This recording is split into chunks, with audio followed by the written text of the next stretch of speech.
Money is just like everything else. Its value depends on its supply, how much there is, and its demand, how much people want it.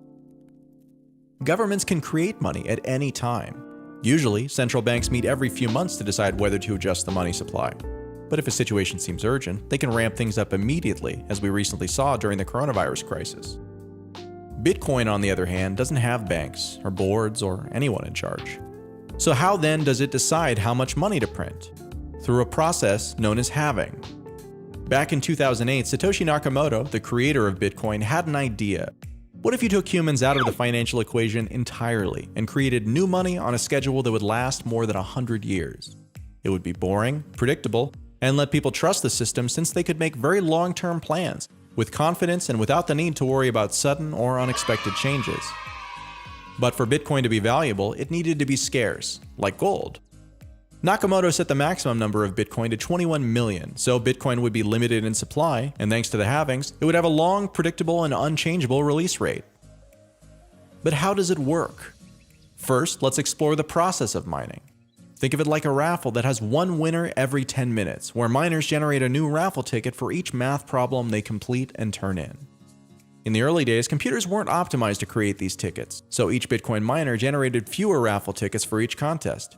Anybody could use their own computer to do it, and many did. Now, in 2020, there are specialized computers to do the mining, and companies that fill enormous warehouses with these machines, in parts of the world where electricity is relatively cheap. And every 10 minutes, one lucky miner wins, and new Bitcoins are given to them as the prize. In the early days, when Bitcoin had no real value, the protocol gave away 50 Bitcoins every 10 minutes. At today's prices, that'd be worth at least $250,000, but back then it was worth less than 50 cents. As time passed, that number went down, with reward halvings every 4 years. In the first halving, from 50 to 25 in 2012, the price of Bitcoin rose from $2 to about $270. In 2016, it rose to about $700 and kept increasing until the Great Bubble of 2017 and 2018. The next halving, to 6.25 Bitcoin, may or may not show similar performance. The halving reduces the number of Bitcoin you can win, but the number of raffle tickets entered in each contest has gone up and up. For miners, it's worth playing the game because even as the number of Bitcoin has gone down, their value on the market has risen. So then, the halving is the slow, predictable, long-term process of reducing new Bitcoin given away on the path towards eventually not needing to create any new Bitcoin at all.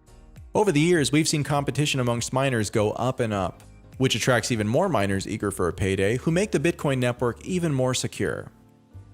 How much higher could the price go after the next halving? Really, there's no telling. Some traders expect big things, maybe six-figure Bitcoin, while others believe the market, long aware of the predictable halving schedule, has already priced this in.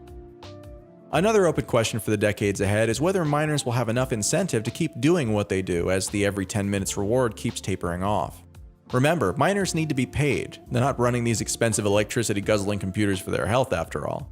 So unless the price of Bitcoin keeps rising, collecting fewer Bitcoins for their work means miners will have to demand ever higher transaction fees from users, and that could make the system more expensive for transferring value. In the end, the halving happens as regularly as clockwork, and whatever the final outcome, it's a fascinating peek into the rules that drive this new economy and one of the most innovative experiments in the world of blockchain today.